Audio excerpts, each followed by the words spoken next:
నమస్తే ఫ్రెండ్స్, నేను మీ Shravani. Welcome back to Shravani's kitchen.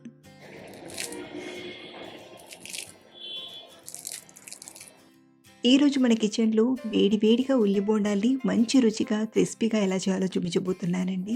అలా వర్షం పడుతున్న సమయంలో అయినా లేదా సాయంత్రం పూటైనా ఇలా చేసుకుని తినాలే కానీ చాలా చాలా బాగుంటుంది. అలాగే వీటిని మరింత రుచిగా తినడానికి ఇందులోకి మంచి రుచిగా హోటల్ స్టైల్ పల్లీ చట్నీని కూడా చూపించబోతున్నానండి.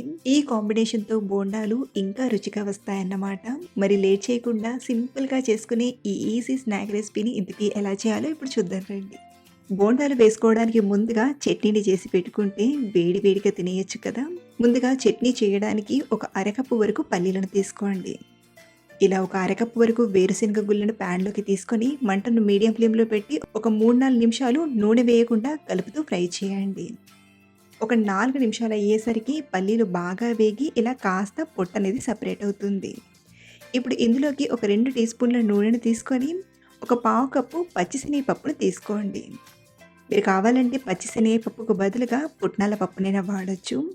అలాగే ఇందులోనే కట్ చేసిన ఒక 3-4 పచ్చిమిరపకాయ ముక్కల్ని తీసుకొని బాగా ఫ్రై చేయండి. మనం ఇందులోకి తీసుకున్న పచ్చిశనగపప్పు అనేది బాగా ఫ్రై అయ్యి కాస్త కలర్ మారాలి. పప్పు అనేది కొంచెం ఎరుపు రంగులోకి వచ్చిందంటే ఇవన్నీ చక్కగా ఫ్రై అయినట్లు. చూడండి, మనం వీటిని ఇలా బాగా ఫ్రై చేశాక చట్నీ చేస్తేనే కమ్మని రుచిగా ఉంటుంది. ఇప్పుడు స్టవ్ ఆఫ్ చేసేసి ఇవి కొంచెం చల్లారాక మిక్సీ గిన్నెలోకి తీసుకోండి. ఇందులోనే పొట్టు చేసిన ఒక 4 వెల్లుల్లిపాయల్ని, అర టీ స్పూన్ జీలకర్రను తీసుకోండి. అలాగే చిన్న చింతపండు రెబ్బను, రుచికి సరిపడా ఉప్పును తీసుకొని మెత్తగా గ్రైండ్ చేయండి. ముందుగా నీళ్లు వేయకుండా బాగా గ్రైండ్ చేశాక ఆ తర్వాత సరిపడా నీళ్ళను తీసుకొని ఇలా మెత్తగా రుబ్బి తీసుకోండి. సో ఇలా రుబ్బిన చట్నీని ఒక గిన్నెలోకి తీసుకొని పోపుని ప్రిపేర్ చేసుకుందాం. ఇక్కడ నేను పోపు కోసం అర టీ స్పూన్ చొప్పున పచ్చిశనగపప్పు, మినపప్పు, ఆవాలను, పావు టీ స్పూన్ ఇంగువ, ఎండుమిరపకాయ ముక్కల్ని, కరివేపాకును తీసుకొని బాగా ఫ్రై చేసి తీసుకున్నాను. ఇలా చట్నీలోకి తీసుకొని అంతా కలిసేలా ఒకసారి బాగా కలిపామంటే టేస్టీగా పల్లీ చట్నీ తయారైపోయింది. ఈ చట్నీతో ఏ బ్రేక్ఫాస్ట్ అయినా టేస్టీగా తినేయచ్చు. సో చట్నీ ప్రిపరేషన్ని చూసాం కదా. ఇప్పుడు వేడి వేడిగా ఉల్లి బోండాల్ని ప్రిపేర్ చేసుకుందాం. ఉల్లి బోండాల్ని ప్రిపేర్ చేయడానికి ఒక బౌల్లోకి ఇడ్లీ పిండిని తీసుకుందాం. కప్పు కొలతతో ఇలా ఫుల్గా 2 కప్పుల ఇడ్లీ పిండిని తీసుకోండి. చూడండి, ఇడ్లీ పిండి కన్సిస్టెన్సీలోనే ఉంది కదా. పిండి కాస్త గట్టిగా అవ్వడానికి సరిపడా మైదా పిండిని తీసుకుందాం. మరీ ఎక్కువగా పట్టదండి. ఒక అరకప్పు వరకు మైదా పిండిని తీసుకోండి. మీరు కావాలంటే మొత్తం మైదా పిండి కాకుండా పావు కప్పు మైదా పిండిని, పావు కప్పు బియ్య పిండినైనా వాడొచ్చు.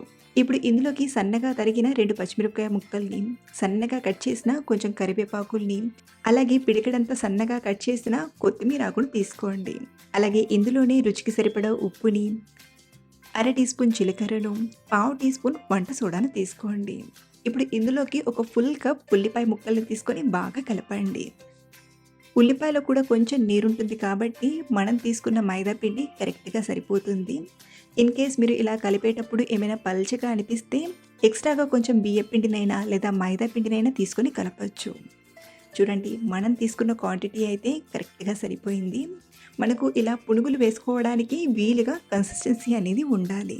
సో పిండిని ఇలా ప్రిపేర్ చేశాక ఫ్రై చేయడానికి డీప్ ఫ్రైకి సరిపడా ఆయిల్ని తీసుకొని బాగా వేడి చేయండి. మనం వీటిని ఫ్రై చేయడానికి ఆయిల్ అనేది చక్కగా వేడవ్వాలి. ఇలా ఆయిల్ బాగా వేడయ్యాక మనం కలిపిన పిండిని ఇలా కొద్ది కొద్దిగా తీసుకుంటూ రౌండ్గా వచ్చేలా ఆయిల్లో ఇలా డ్రాప్ చేయండి. ఇందులో ఉల్లిపాయలని కొంచెం ఎక్కువగా తీసుకుంటాం కాబట్టి మరీ రౌండ్గా రాదు, కొంచెం బజ్జీలా వస్తుంది. సో ఇలా ఆయిల్లో సరిపడాన్ని బోండాల్ని తీసుకున్నాక వెంటనే టర్న్ చేయకుండా 1-2 నిమిషాల తర్వాత స్లోగా టర్న్ చేస్తూ మీడియం మంట పైన బాగా ఫ్రై చేయండి. ఇవి చక్కగా ఫ్రై అయ్యాయంటే పైన కొంచెం క్రిస్పీగా, కలర్ కూడా మంచి గోల్డెన్ కలర్లోకి వస్తాయి. సో ఇలా వచ్చాయంటే ఇవి లోపలి వరకు బాగా ఫ్రై అయినట్లు. ఇప్పుడు ఆయిల్ నుండి తీసుకుందాం. ఇలాగే సెకండ్ బ్యాచ్ కూడా ఆయిల్లో పట్టాన్ని బోండాల్ని తీసుకొని చక్కగా ఫ్రై చేసి తీసుకోవడమే. ఇలా సాయంత్రం టైంలో ఈ ఉల్లి బోండాల్ని చేసుకొని వేడి వేడిగా తినేయచ్చు. మీరు కూడా ఒకసారి ఇలా ట్రై చేసి చూడండి. నూనె అనేది ఎక్కువగా పట్టకుండా చాలా రుచిగా వస్తాయి. అలాగే మీరు ట్రై చేశాక మీకు ఎలా కుదిరాయో మళ్ళీ కింద కామెంట్లో నాతో షేర్ చేసుకోవడం మర్చిపోవద్దు. మరిన్ని టేస్టీ అండ్ క్విక్ రెసిపీస్ కోసం మన ఛానల్ని సబ్స్క్రైబ్ చేసుకోండి. Thank you for watching.